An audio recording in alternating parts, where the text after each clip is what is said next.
Mark, to you on the topics that Raf was talking about.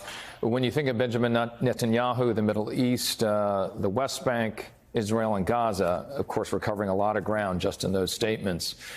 Do you think with the assignment of Marco Rubio, if he gets through the Senate here, what does that mean for the Middle East and the Trump administration in getting to some sort of deal, if it is believed still to this day, that with Biden being a lame duck and out, that not much will happen before Marco Rubio hits the ground there, if he does hit the ground?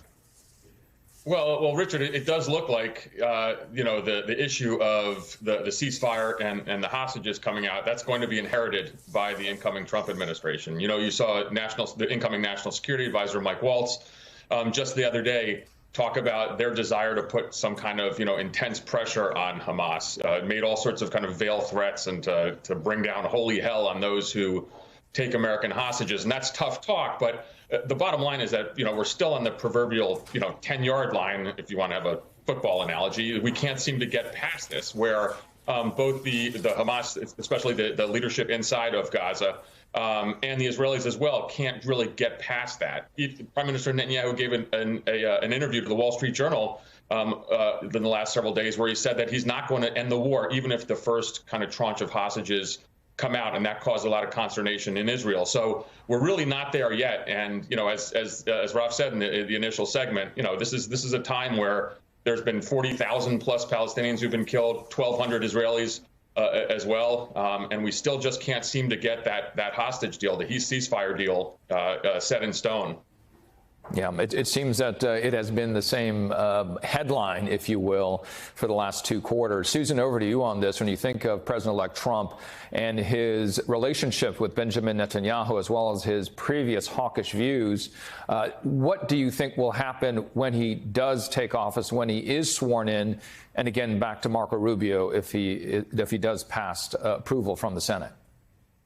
Yeah, I think, Richard, Donald Trump's going to have to put away his capricious rhetoric and basically roll up his sleeves and get to work and talk about the serious issues with foreign leaders. And that will probably be the biggest change I think we'll see in administrations, is how we're viewed on the world stage.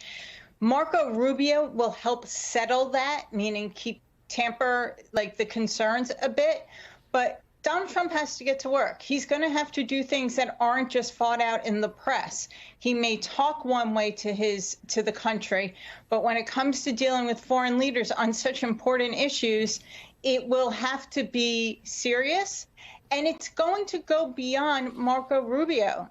Former Congressman Tulsi Gabbard is up for DNI, and that's a really scary thought in many ways, because the rest of the world needs to trust her with their intel, and I don't think they're there yet. A fairly unknown quantity. Raf, to you on this, reflect first of all on what we were just saying. What's the word on the ground that you're hearing in terms of the new administration, what they expect compared to his first administration? Not a lot of progress. Do they expect more this time around? Second part of my question to you is, I did mention on the lead-in here, Israel's defense minister confirming the assassination of Hamas's leader in Iran. He also recapped the year for Israel's military and intelligence agency, claiming successes against Iran and Hezbollah, also noting the toppling of Bashar al-Assad's regime in Syria. Now he's saying that the Houthis in Yemen are next. Put this all together if you can. I know those are 2 big buckets. Well, Richard, just starting with the incoming Trump administration, I will say Trump has created a sense of urgency here in the Middle East that President Biden has not been able to for some time. I think part of that is it is much, much, much more difficult for Prime Minister Netanyahu to say no to Trump in a way that he has continued to defy the Biden administration. We will see, as Mark was saying, if this deal can be got over the line. But I can tell you the Israelis, the Qataris are certainly feeling a sense that they need to get this, or at least be seen to be trying to get this into place before Trump takes office on January 20th. Just in terms of the state of the so-called axis of resistance, the reality is it is severely, severely weakened since October 7th. If you go clockwise, starting in Gaza, Hamas devastated as a military force, Hezbollah, which was the most powerful non-state army in the world, suffering just bloody, bloody blows at the hands of the Israelis, their longtime longtime leader, Hassan Nasrallah, assassinated, their vast rocket arsenal severely diminished, and they were ultimately forced into a ceasefire. The Assad regime collapsed. Iran, its air defenses severely weakened, vulnerable now to Israeli strikes on its nuclear facilities, if that is a decision that Netanyahu chooses to take. Interestingly, Richard, the one element of the axis of resistance that is totally defiant and undeterred are the Houthis down in Yemen. And just over the last week or so, they have fired at least 2 ballistic missiles that have broken through Israel's vaunted air defenses. Both of them have struck the Tel Aviv area. And it is a reminder that after more than a year of strikes, not just by Israel, but also by the United States, this, what was considered a fairly ragtag militia, continues to not only block global shipping, but also to threaten Israel with these long-range missiles. Richard. 2 great points. Thank you, Raf Sanchez, for joining us tonight and your reporting, as always. Mark, if I can get your reflection on the 2 things that Raf did bring up, the axis of resistance, as some have said, Benjamin Netanyahu sticking to, if you will, his guns throughout the last year, potentially pulling a rabbit out of a hat and getting all of these done, if you will, when you're looking at the axis of resistance. Second thing is, but why not the Houthis? So, first and foremost, Israel is in the most dominant strategic position I can remember, and I worked in the Middle East for almost 30 years. Iran's ostensible, aircraft carrier, which was Hezbollah, sitting on Israel's border, is no longer there. And so Israel basically has an open opportunity to take a shot at the Iranian nuclear program. And I think that's going to be one of the big questions in the Middle East with the incoming Trump administration is, A, will Israel do this? And B, will the Trump administration, will the United States assist?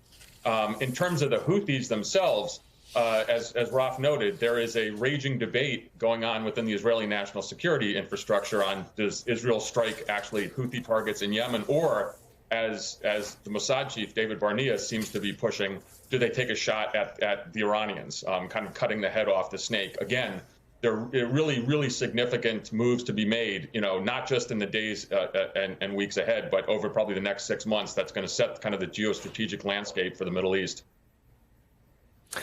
Susan, with all this being discussed, and this is certainly ongoing and very important, we also know that this administration has said America first, is not necessarily looking outside the borders. Is there appetite in the Trump administration to look abroad in these ways that we've been talking about in this segment? Unfortunately, I don't think so, at least in a very public fashion. Unfortunately, since it is one of the most dangerous times in the Middle East's history, Donald Trump is going to have to pay attention because the U.S. influence will be needed to take for things to happen, whether it's backing Israel or standing against other, frankly, enemies of the United States. But I don't expect Donald Trump to be discussing it much unless, frankly, it's about using some force of power, strength that he deems that there's an attack of some kind that he wants to take credit for because it makes him look strong. Of course, that could also be very dangerous. Mark, you spent a significant part of your career in Syria. Today, the man leading that de facto government announced that the rebel groups that ousted Assad have agreed to dissolve and form a national army. Is this encouraging for Syria? And really a larger question is, with all of what happened in 2024, is 2025 going to be quieter and better for the citizens and residents of that region? Richard, I did spend some parts of my career certainly working the Syrian issue and living there, and this is an extraordinary time. I think that, first and foremost, we should understand that, 5+ decades of terrible rule of the Assad family is now gone. And over this holiday season, let's let the Syrians rejoice on this. Bashar al-Assad killed 500,000 of his citizens, and if you see kind of the scenes of prisons being uncovered and perhaps mass graves of 100,000+ bodies, it's barbaric. So thank goodness this regime of Assad is now gone. What comes next is going to be of some concern. Will there be instability? Will this group, this rebel group, Hayat Tahrir al-Sham, HTS, kind of al-Qaeda curious, but seems to have been reformed, will they respect human rights? Will they respect the minorities in Syria. The U.S. is dedicated to engaging now with this group. I think that's very good. It's the right move. We have a problem with, of course, ISIS in Syria as well. But so much of the region kind of is focused around Syria. And so this is, again, another challenge for the Trump administration on how we engage with what could be an incredible story in the Middle East. But if we don't engage and if we let Syria fall to instability, to fighting like we've seen in other countries like Iraq and Libya, that will cause enormous problems as well.